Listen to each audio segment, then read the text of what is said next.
Morning and नमस्कार दोस्तों, स्वागत है आप सभी का आपके अपने YouTube channel GK search engine पर। आज है 10 मई और 10 मई से रिलेटेड राजस्थान करंट अफेयर्स के जितने भी इम्पोर्टेंट क्वेश्चन हैं उन सभी को हम इस वीडियो में डिस्कस करने वाले हैं। तो पूरा वीडियो बहुत ध्यान से देखना और वीडियो के एंड में मैं आपसे एक क्वेश्चन पूछूंगा जिसका आंसर आपको कमेंट बॉक्स में देना है। कल के वीडियो में मैंने आपसे एक क्वेश्चन पूछा था जो था राजस्थान में पुलिस कर्मचारियों की कार्य क्षमता और दक्षता को बढ़ाने के उद्देश्य से प्रशिक्षण स्कूल की स्थापना कहाँ की जाएगी। तो इसकी स्थापना अजमेर में होगी, यानी कि बी ऑप्शन इसका बिल्कुल सही था। जिन दोस्तों ने बी ऑप्शन कमेंट बॉक्स में सही जवाब दिया था उनको हार्दिक शुभकामनाएं। तो राजस्थान में पुलिस कर्मचारियों की कार्य क्षमता और दक्षता बढ़ाने के लिए अजमेर ज़िले के किशनगढ़ के सिलोरा में, ध्यान रखना किशनगढ़ के सिलोरा में ये प्रशिक्षण स्कूल की स्थापना की जाएगी। तो सीएम अशोक गहलोत ने इस स्कूल के प्रस्ताव को मंजूर किया है। यहाँ अतिरिक्त पुलिस अधीक्षक, उप पुलिस अधीक्षक, पुलिस निरीक्षक, कंपनी कमांडर, प्रोग्रामर और वरिष्ठ सहायक के पद पर एक एक, इसके अलावा उप निरीक्षक जो सीपी और प्लाटून कमांडर के 2-2 पद और हेड कांस्टेबल के 10 पद, यानी इसके अलावा कांस्टेबल के 18, यानी टोटल 38 नवीन पदों का सर्जन है वो इस पुलिस प्रशिक्षण स्कूल के लिए किया जाएगा। तो बजट 2023-24 में इसको लेकर घोषणा भी की गई थी। तो चलिए स्टार्ट करते हैं आज के करंट अफेयर्स। पहला क्वेश्चन है, हाल ही में राजस्थान के किस जिले की आकांक्षा गोस्वामी जो यंग लीडर्स ऐसे जो एशियन प्रोफेशनल फेलो प्रोग्राम में ये चयनित हुई है। तो इनका संबंध वो राजस्थान के जयपुर से है, यानी कि सी ऑप्शन इसका बिल्कुल सही है। आइए जानते हैं इम्पोर्टेंट फैक्ट्स। तो जयपुर की मीडिया एक्सपर्ट और बॉलीवुड में कार्य कर रही आकांक्षा गोस्वामी, इनका चयन है वो अमेरिकी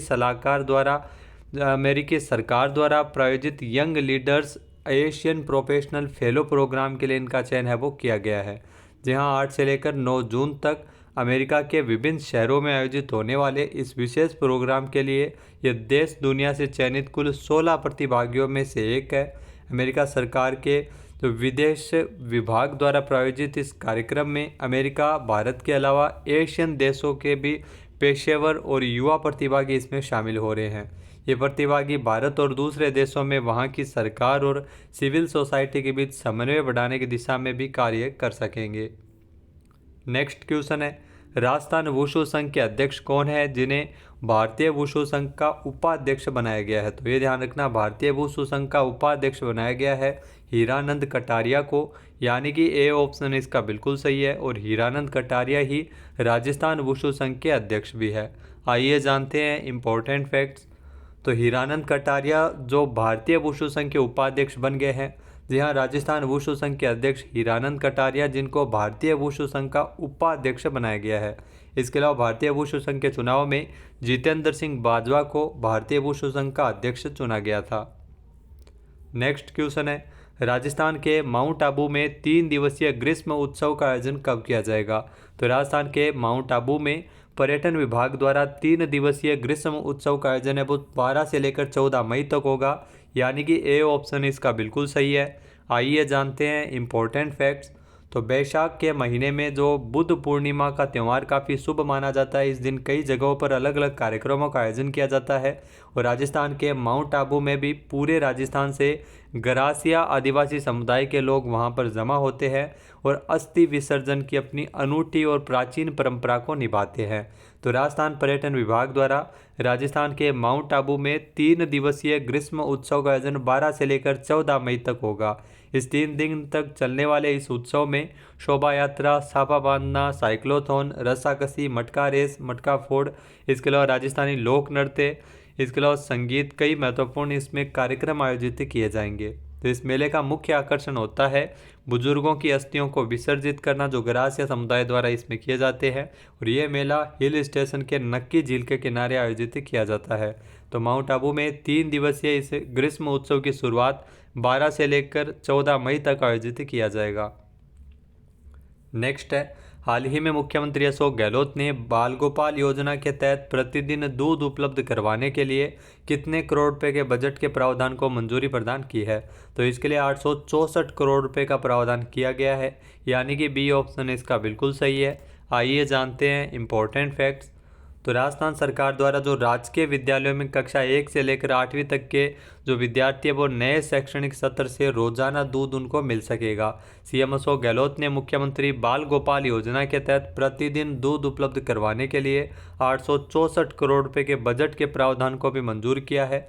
इस निर्णय से विद्यार्थियों का पोषण स्तर बेहतर हो सकेगा और वर्तमान में जो राजकीय विद्यालयों में मिड डे मील की पौष्टिकता बढ़ाने के लिए सप्ताह में 2 दिन इसमें मीठा और गर्म दूध उपलब्ध करवाया जाता है, वो भी बाकी शेष 4 दिन भी उपलब्ध करवाया जाएगा। यानी प्रतिदिन इसमें बच्चों को दूध उपलब्ध करवाया जाएगा जो सरकारी स्कूलों में। सीएम अशोक गहलोत ने साल 2023-24 के बजट में इसको लेकर घोषणा भी की थी। मुख्यमंत्री बाल गोपाल योजना जिसका शुभारंभ किया गया था 29 नवंबर 2022 को। नेक्स्ट क्वेश्चन है, महिला सशक्तिकरण और महिला उत्थान के लिए राजस्थान के कितने ब्लॉक में एक महिला ग्राम सेवा सहकारी समिति का गठन किया जाएगा? तो राजस्थान के 351 ब्लॉक में एक महिला ग्राम सेवा सहकारी समिति का गठन होगा। इसको लेकर सीएम अशोक गहलोत ने प्रस्ताव को मंजूर किया है, यानी कि बी ऑप्शन इसका बिल्कुल सही है। आइए जानते हैं इंपॉर्टेंट फैक्ट्स। तो महिला सशक्तिकरण और महिला उत्थान के लिए प्रत्येक ब्लॉक में एक महिला ग्राम सेवा सहकारी समिति का गठन किया जाएगा। सीएम अशोक गहलोत ने इन समितियों के गठन को लेकर कार्य योजना के प्रारूप का अनुमोदन किया है। प्रत्येक समिति की अंशदान की 3 लाख रुपए राशि भी राज्य सरकार की ओर से वहन की जाएगी। इस तरह राज्य में कुल 351 ब्लॉक में बनने वाली ग्राम सहकारी सेवा समितियों के लिए कुल 10.53 करोड़ रुपए का वित्तीय भार भी राज्य सरकार द्वारा वहन किया जाएगा। इस प्रारूप के अनुसार समिति के कार्यक्षेत्र में न्यूनतम 1 ग्राम पंचायत होगी तथा न्यूनतम सदस्य संख्या 300 रहेगी। न्यूनतम हिस्सा राशि है वो 3 लाख रुपए इसमें रहेगी। सामान्य क्षेत्रों में सदस्यों से जो न्यूनतम अमानत राशि है वो 1 लाख रुपए और अनुसूचित जनजाति क्षेत्रों में ये अमानत राशि है वो 75,000 रुपये होगी। इसके अलावा किसी भी एक ग्राम पंचायत में 2 ग्राम सेवा सहकारी समितियां गठित नहीं होगी। नेक्स्ट है, राजस्थान विधानसभा में राजस्थान एमएसएमई एक्ट 2023 विधेयक कब पारित किया गया था? तो 20 मार्च 2023 को एमएसएमई एक्ट विधेयक 2023 है वो पारित किया गया था, यानी कि ए ऑप्शन इसका बिल्कुल सही है। आइए जानते हैं इंपॉर्टेंट फैक्ट्स। तो 20 मार्च 2023 को राजस्थान के उद्योग मंत्री शकुंतला रावत के मुताबिक राजस्थान विधानसभा में जो राजस्थान सूक्ष्म लघु और मध्यम उद्यम तो स्थापना और प्रवर्तन का सुकरणीकरण संशोधन विधेयक 2023 को ध्वनि मत से राजस्थान विधानसभा से पारित किया गया था। जी हाँ, राजस्थान एमएसएमई एक्ट 2023 विधेयक आने के बाद राज्य का जो आर्थिक, सामाजिक और स्वरूप बदल सकेगा। राष्ट्रीय और अंतर्राष्ट्रीय स्तर पर औद्योगिक क्षेत्र इससे मजबूत होगा। इस अधिनियम में अर्थव्यवस्था को गति प्रदान करने और राज्य सरकार के विभिन्न अनुमोदन प्राप्त करने के लिए जो छूट की अवधि, ध्यान रखना छूट की अवधि है उसे 3 वर्ष से बढ़ाकर 5 वर्ष करने का निर्णय लिया गया है।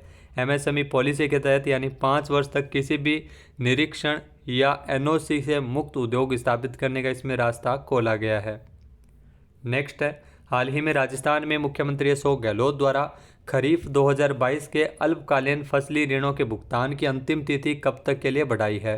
तो ये अंतिम तिथि है वो 30 जून 2023 तक के लिए बढ़ा दी है, यानी कि सी ऑप्शन इसका बिल्कुल सही है। आइए जानते हैं इंपॉर्टेंट फैक्ट्स।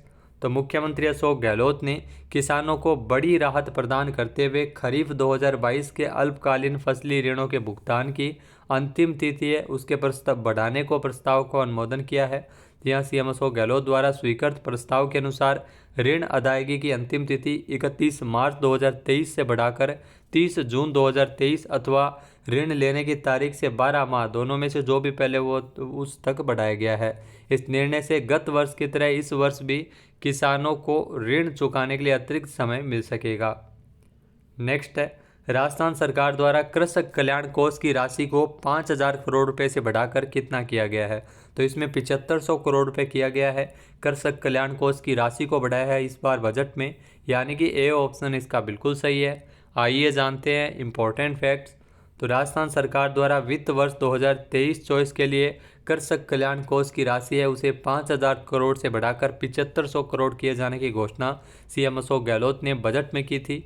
इसके अलावा किसानों के लिए राजस्थान में शुरू किए गए 11 मिशन को निरंतर जारी रखते हुए प्रदेश के युवाओं का खेती से जुड़ाव करने के लिए और अपने परिवार का जीवन खुशहाल बनाने के साथ साथ प्रदेश की उत्पादकता में वृद्धि करने के लिए इसमें चेंज एजेंट बनने का अवसर देने की दृष्टि से आगामी 12वें मिशन, यानी पहले 11 मिशन है वो चलाए गए थे, इसमें 12वें मिशन की भी घोषणा बजट में की गई थी, जिसका नाम है राजस्थान युवा कृषक कौशल एवं क्षमता संवर्धन मिशन। तो ये भी शुरू किया जाना प्रस्तावित है। नेक्स्ट है, हाल ही में इसरो पीजी और यूजी के छात्रों के लिए कौन सा ऑनलाइन प्रशिक्षण कार्यक्रम शुरू करेगा? तो इसरो द्वारा इसके लिए स्टार्ट कार्यक्रम की शुरुआत की जाएगी, यानी कि ए ऑप्शन इसका बिल्कुल सही है।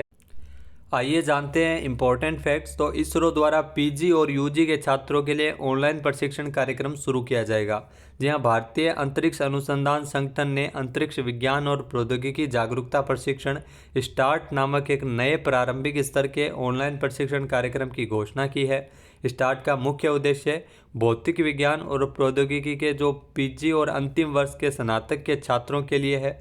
इस कार्यक्रम में खगोल विज्ञान और खगोल भौतिकी और हेलियो फिजिक्स आदि सहित अंतरिक्ष विज्ञान के विभिन्न डोमेन इसमें शामिल होंगे।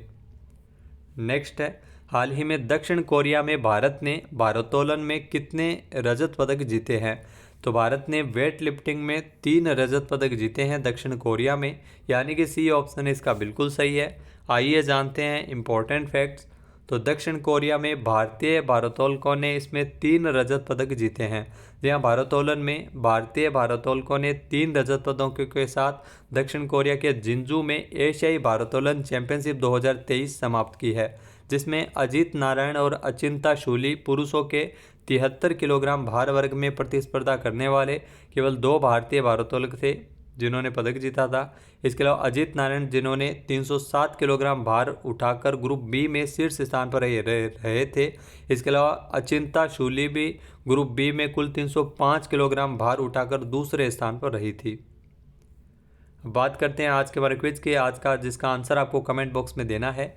तो आज का क्विज है, मुख्यमंत्री चिरंजीवी श्रमिक संबल योजना के तहत पंजीकृत श्रमिकों और स्ट्रीट वेंडर्स के परिवारों के लिए कितनी आयु सीमा के सदस्यों को इसमें लाभ मिलेगा? एक बार फिर से सुनिएगा, मुख्यमंत्री चिरंजीवी श्रमिक संबल योजना के तहत पंजीकृत श्रमिकों और स्ट्रीट वेंडर्स के परिवारों को कितनी आयु सीमा के सदस्यों को इसमें लाभ मिलेगा? इसका सही आंसर आपको कमेंट बॉक्स में देना है। और अगर ये वीडियो आपको पसंद आए तो इसे लाइक और शेयर करना बिल्कुल न भूलिएगा। चैनल पर नए हैं, सब्सक्राइब नहीं किया है तो अभी सब्सक्राइब बटन पर क्लिक करें।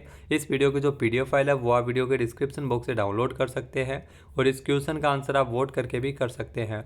वीडियो देखने के लिए धन्यवाद। जय हिंद, जय भारत, जय राजस्थान।